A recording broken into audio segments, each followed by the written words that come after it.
শিকড় টিভি। সুপ্রিয় দর্শক, আসসালামু আলাইকুম। শিকড় টিভি প্রবাসী কমিটির সংবাদে আপনাদের সবাইকে শুভেচ্ছা। দর্শক, পুরো খবরের সাথে আছি আমি রেজানা চৌধুরী ইভা। আর শুরুতেই থাকছে সংবাদ শিরোনাম। ইতালিতে এগিয়ে যাচ্ছে বাংলাদেশি শিক্ষার্থীরা, হচ্ছেন ডাক্তার ও ইঞ্জিনিয়ার। এর জন্য গর্বিত হচ্ছেন বাংলাদেশিরা। দর্শক, এবারে থাকছে বিস্তারিত সংবাদ। ইতালিতে এগিয়ে যাচ্ছে বাংলাদেশি শিক্ষার্থীরা, হচ্ছেন ডাক্তার ও ইঞ্জিনিয়ার। এর জন্য গর্বিত হচ্ছেন বাংলাদেশিরা। দর্শক, প্রবাসী কমিউনিটি সংবাদের বিস্তারিত জানাচ্ছেন সিনিয়র রিপোর্টার রিয়াজুল ইসলাম কাউসার। সংবাদ প্রেরণ ও ক্যামেরায় ছিলেন সাইফুল ইসলাম মোল্লা, ইতালি প্রতিনিধি। ইতালিতে বসবাসরত প্রবাসী বাংলাদেশি শিক্ষার্থীরা কৃতিত্বের সাথে পড়াশোনা শেষ করে কেউ হচ্ছে ডাক্তার, আবার কেউ হচ্ছে ইঞ্জিনিয়ার, কেউ বা চাকরি করছে ইতালীয় প্রশাসনের বিভিন্ন প্রতিষ্ঠানে। ইতালির মিলানে সাক্কো হাসপাতালে প্রবাসী বাংলাদেশি চিকিৎসক হিসেবে কর্মরত আছেন ডাক্তার দানিয়েলা লাকুরিয়া। বললেন শিক্ষা জীবনের কঠিন অধ্যবসায় ও বাংলাদেশকে নিয়ে তার স্বপ্নের কথা। 10 ঘন্টা 12 ঘন্টাও পড়তে হয়েছে, অনেকদিন ফ্যামিলি টাইম অনেক টাকা কমাই দিতে হয়েছে, ফ্রেন্ডসের থেকে দূরে থাকতে হয়েছে। এগুলো সব করতে হয়েছে আমার স্বপ্ন পূরণ করার জন্য, বাংলাদেশের হেল্প করার জন্য, বাংলাদেশে একটা medical volunteer team build up করার জন্য, যাতে গরিব মানুষদের ফ্রি চিকিৎসা করা যায়। প্রবাসের কাজের অভিজ্ঞতা নিয়ে বাংলাদেশের জন্য কিছু করতে চান ইঞ্জিনিয়ার তারিকুল ইসলাম লাকুরিয়া। লাইফ একটু কষ্ট ছিল, অনেক টাইম দিতে হয়েছে পড়াশোনার পিছে টাইম দেওয়ার জন্য অনেক টাইম স্যাক্রিফাইস করতে হয়েছে, ফ্যামিলির পিছে এন্ড ফ্রেন্ডের পিছে দিতে পারি নাই। আর আরেকটা ইচ্ছা আছে, আমি যা বিদেশে থেকে শিখছি ওইসব জিনিস হলো বাংলাদেশেও নিয়ে যেতে চাই, যাতে বাংলাদেশেও উন্নত হয়ে যেতে পারে। বাংলাদেশি প্রবাসী শিক্ষার্থীরা উচ্চতর ডিগ্রি নিয়ে বর্তমানে ইতালি সহ ইউরোপের বিভিন্ন দেশের স্বাস্থ্য, আইটি, প্রশাসন সহ বিভিন্ন খাতে কর্মরত রয়েছেন অনেকে। আর এই জন্য বিদেশিদের কাছে বাংলাদেশের ভাবমূর্তি ও মর্যাদা বেড়েছে, তাই বললেন প্রবাসীরা।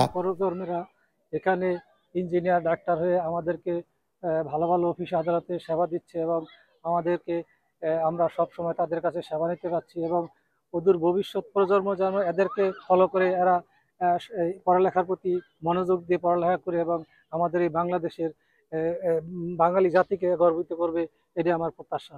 বাংলাদেশি প্রবাসী শিক্ষার্থীদের সাফল্যে প্রবাসী বাংলাদেশি কমিউনিটি হয়েছে গর্বিত। আমি খুব গর্ববোধ করি যে বাংলাদেশের প্রজন্মরাও এখানে অনেক ভালো ভালো পজিশনে যেতে পারছে। উচ্চতর শিক্ষার পরে ইতালীয় বিভিন্ন প্রতিষ্ঠানে কর্মরত বাংলাদেশি শিক্ষার্থীরা নিজ দক্ষতায় ভূমিকা পালন করছে সুনামের সাথেই। ছেলে ইঞ্জিনিয়ার এবং মেয়ে ডাক্তার। আমিও চাই আমার ছেলে মেয়েদের মতো বাঙালি আরো ছেলে মেয়ে যারা আছে সবাই বড় কিছু হোক, ভালো কিছু হোক এবং আমাদের বাংলাদেশের নাম উজ্জ্বল করুক। প্রবাসী তরুণ প্রজন্মের এই সাফল্যের ধারা অব্যাহত রাখতে হলে বাংলাদেশি প্রবাসী অভিভাবকদের ভূমিকা অপরিহার্য বলে মনে করেন প্রবাসীরা। আমাদের সূর্য সন্তানেরা ইতালিতে অনেক ডেভেলপ হচ্ছে বিভিন্ন দিক দিয়ে, কিন্তু এর মধ্যে আমি সবাইকে একটা বিষয় অনুরোধ করব যে আমাদের ইসলামী দিক থেকেও আমরা যেন এই ইতালিতে আগাইতে পারি এবং আজকে ইতালির মধ্যে বিভিন্ন জায়গায় মাদ্রাসা মসজিদগুলো হইতেছে, আমাদের সন্তানগুলো যেন সুন্দরভাবে কোরআন শিখতে পারে এবং বাংলাদেশের সৃষ্টি কালচারগুলো যে আমাদের মধ্যেও যেন তৈরি হয়। সন্তানদের সাফল্যে গর্বিত পিতামাতারাও। আমি এই প্রবাসে ইতালির বুকে আমার দুটো সন্তান, একটি ছেলে একটি মেয়েকে আপনার চেষ্টা করে মানুষের মতো মানুষ গড়ে তুলতে পারছি আল্লাহর রহমতে। আপনারা সবাই দোয়া করবেন। আমার একটা মেয়ে ডাক্তার হয়েছে এবং একটা ছেলে ইঞ্জিনিয়ার হয়েছে, তারা সবাই এখন ইটালিতে জব করে ইটালিয়ান গভর্নমেন্টকে কন্ট্রিবিউট করতেছে।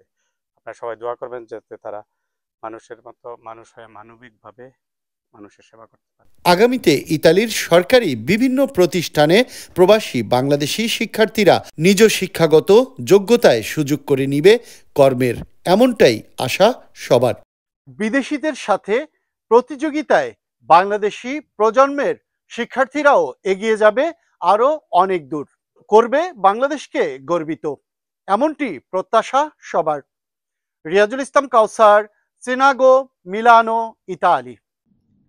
দর্শক, এই ছিল আজকে শিকড় টিভির কমিউনিটি সংবাদ।